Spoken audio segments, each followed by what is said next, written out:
pa. Muna pa siya, yung poste. Ay, iunan niya. Iyan yata yung mga ka-opisina niya. Ni...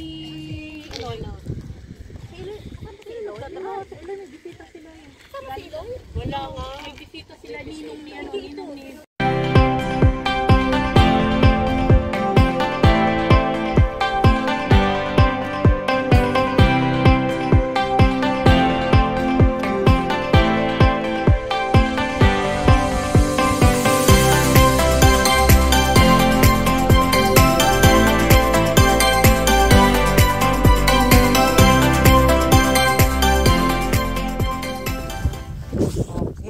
tahong, ang dami. O magbabalat ka na lang dito, kukuha ng kalamansi, ganon, and then ready to eat.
Ayan, ang daming talaba dito. As in na napakarami. Hindi ini-ignore lang ito dito ng mga tao kasi wala.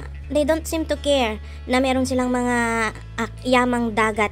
Wala lang sa kanila. So kami namang mga Pinoy, nag-e-enjoy kami na pumunta dito, namasyalan at the same time, kumain na rin ng libre kasi hindi rin nila nilalango yan, ganyan. Tingnan nyo dito, binubuksan ko lang ng ganyan yan.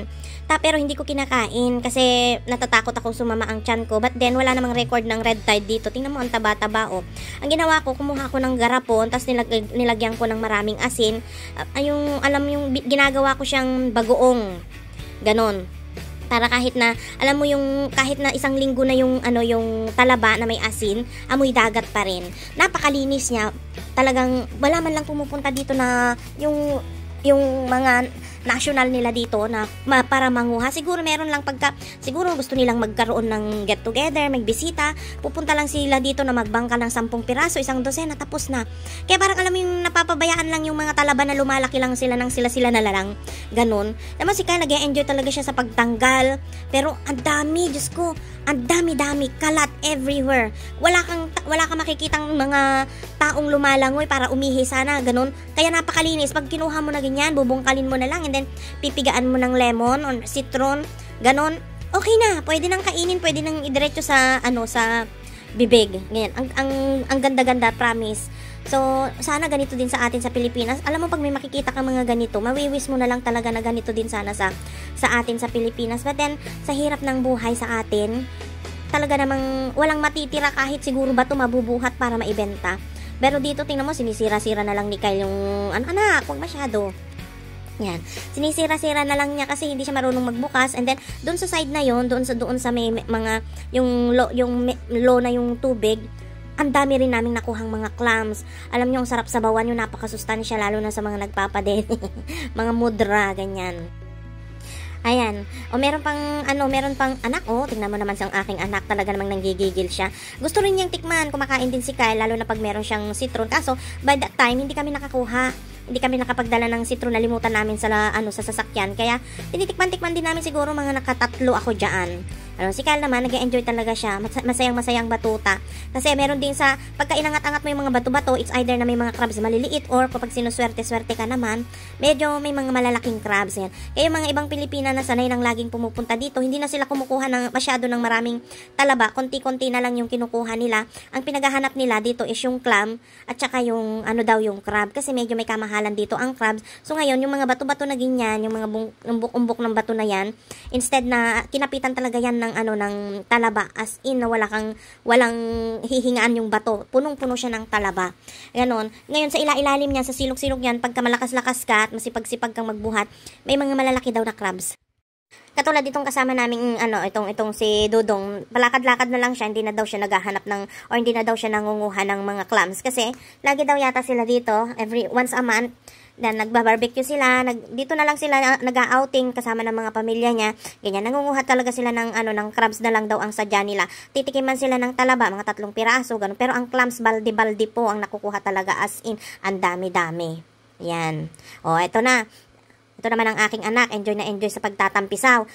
Si KD ang nagbibideo niya sa kanya. Buti na lang, Diyos ko, nasa high tide pa yan. 6 feet pala yan, isang katao.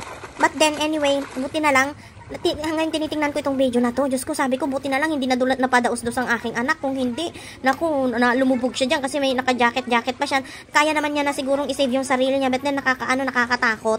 Yan, mataas pa kasi ang tubig. Biruin mo, nasa taas yung tubig. Ganyan, pero nag-enjoy talaga ang aking anak. Salamat naman at na gusto niya. Alam niyo may sugat pa yung kanyang hinlalaki dyan, pero dahil sa tubig alat, siguro madaling gumaling, hindi niya masyadong naramdaman. Ayan. At salamat po sa mga nanonood. Dito na tayo sa mga nagluluto. Ayan, mga luto-lutong pagkain.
Tapos, nagaganda nila 20 pesos. Mga daing na susit. Tapos, ang susunga daw. Natayo na lang kami. Yung pork chop ko kanina, parang ganyan din. Kaso iminix ko na lang yung kaya masyado siyang liquid na liquid. Oh, lamig. Uy.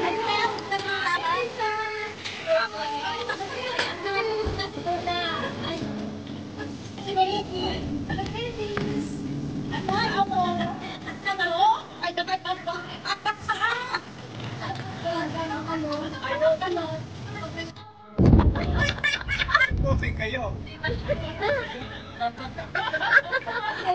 Sumama kayo sa akin.